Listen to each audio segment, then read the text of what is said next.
آدم خبار ببلد معنى آدم بلد هابل معنى قابلة بالهاقي معنى يقوان يقربا قربانا سهان بدي معنى مالر قال سهان بلور ندري يرز معنى دبو من فوي كيم معنى لسرا يعني جينا سري باب آدم دني معنى جيد معنى سبو ولا جيد معنى نوغاس كم معنى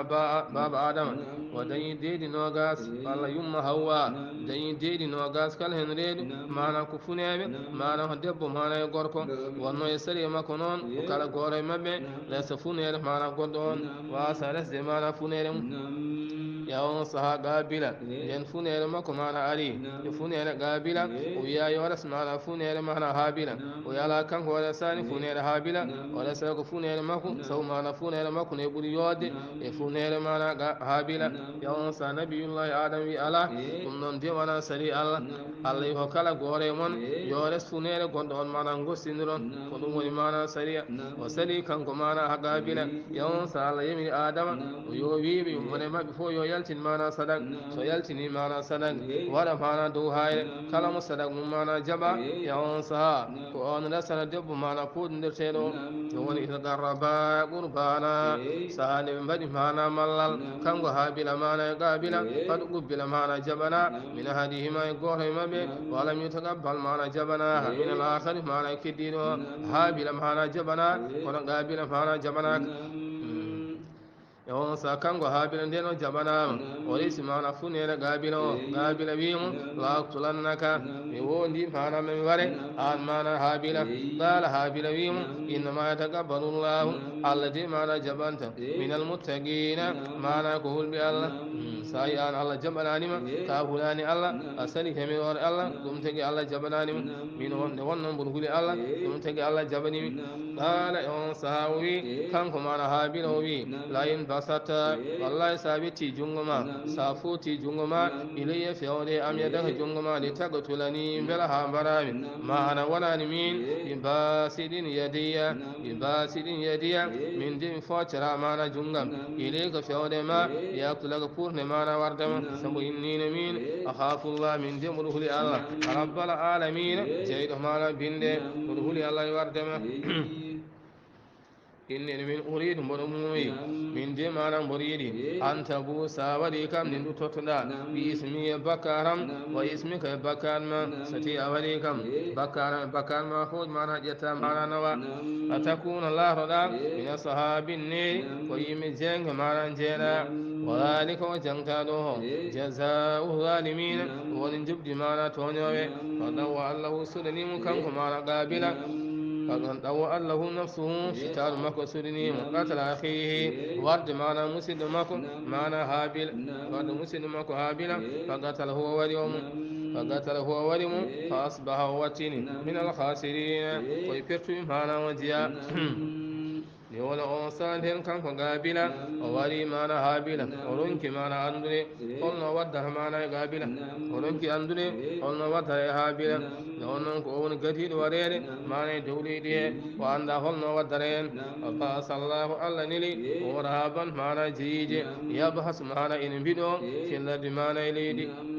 ala niri hana jijiri malaika din ngare mako ngardi e mbaadi jiji ngone habde hayan gotol wadi gongal ngal ya on sa barngal ngal wadi mana kolsi mudum walla wadi koyde mudum asi leydi mana halugidi wadi hon jiyal ngal arsini hen mana leydi ndeno yidum kanko mana gabila ndeno yim hana den golle woni afami abaha allah alla nili horaban jeyal yaba hasene wido filade e leydi yure humbel ha hollam kayfa yuwari holno surata sawata akhihi jiba mana musido makko sani ibrahim jib yawontan barakallah alhamdulillah barakallah yawon saha ndeno yi ɗum kanko mana ha ɗabila ndeno yi jeyyal ngal waɗi ngala mana jeyyal waɗi koyɗe hum asima leydi ha lugiɗi arti hen gongal ngal waɗi hen mana leydi kala wi ha woylate jala bone am a ajaztu yari minno mboɗo ronka ana akuni laatomi misla hadal hurabi beele minno mboɗo ronki wadde honno ngal ɗo jeyyal mana waɗini faw waari mboɗo fayi mana ubbude sawata akhi jiiba musidɗam on fa وأصبح وتن كان كمانا قابلا من النادمين كوي نمسو مانا وجيا صبرون دا مسيد مكو دمون مانا جود تو أبان مسيد ni woni on saha o asi leydi ha luggiri ni woni on saha o waɗi hen haabila o artiri hen mana leydi mana ubbi allah yi min ajili dhalika wa sabu ɗum sobo mana qabila ko waɗi haabila ko katabna min parli ala bani israila e dow bani israila en annahu ko woni walla e annahu ko woni man qatala nafsan bi gayri nafsin kala on barɗo mana fittanu taw alda e warde fittanu ene warte kala on tawiɗo mana waɗi mana neɗɗo taw wona barnoɗo mana ene warte aw fasadin fil ardi walla waɗi bonande mana mawne mana e dow leydi ko ene kefaragal walla mana zina walla won taƴo mana laaɓi haka annama gatala nnasi jamia kan hoɗi amo daña mana bakkal barɗo dennagal mana yimɓe ene wayno baɗɗo nde ɗo bonande ene wayno dañi mana bakkal barɗo dennagal mana yimɓe sa waɗi neɗɗo goto ene wayno a waɗi dennagal mana yimɓe sa waɗi kefaragal ene wayno a dañi bakkal barɗo dennagal mana yimɓe sa waɗi mana zina walla woni taƴo laaɓi ene wayno dañi bakkal barɗo dennagal mana yimɓe oman ahayaha on kadi mana kaɗɗo fittanu mana waɗede neɗɗon jogolno waɗede kaɗɗamo mana waɗede haka annama ahya nnasi jamia ene wayno a dañi mana baraji gurnuɗo dennagal mana yimɓe ولقد جاءتهم رسلنا بالبينات ثم إن كثيرا منهم بعد ذلك في الأرض لمسرفون ولقد جاءتهم والله وقوانك عليهم بكم بني إسرائيل أديم برسلنا نلا بأمن بالبينات هجاج مانا بينجي ثم إن كثيرا منهم ونكوهم بكم بني إسرائيل بعد ذلك شغلهم في الأرض ليدهم لمسرفون كم دي مانا كوي برشم إنما جزاء الذين يحاربون الله ورسوله ويسعون في الأرض فسادا أن يقتلوا أو يصلبوا أو تقطع أيديهم وأرجلهم من خلاف أو ينفوا من الأرض ذلك لهم خزي في الدنيا ولهم في الآخرة عذاب عظيم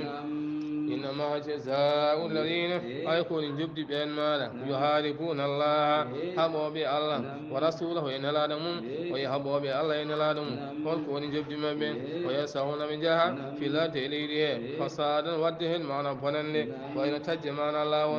أن يقتلوا بين دون جبد ما بسوء نغام أن يقتلوا لمن بره أو يصلبوا ولا فره ومايا أو تقطع أيديهم ولا معنى جود ما بمعنى تجي وأرجلهم كويد ما من خلاف نغدا معنى بين جونغ نياو معنى تجي يكوينغال معنى نانان دموت معنى جبد بين ستي معنى بتوباني هبي نغام tajim be tajim on the law tan tajim ويأول ينصو في الأرض والله من جلت نمان ليدي تي كان كبرد بنان دون وجاء كوي ليدي غندي نين ليدي ان بدي مود معنا مصلحه ين كبر هاي دين ليدي يون سان جلت نم ليدي ني نلتي نم ليدي مك دون ندو ليدي جناندي سا نانغي ما وادي مكو نياوار ما en way aduna mana fitina hakune leydele de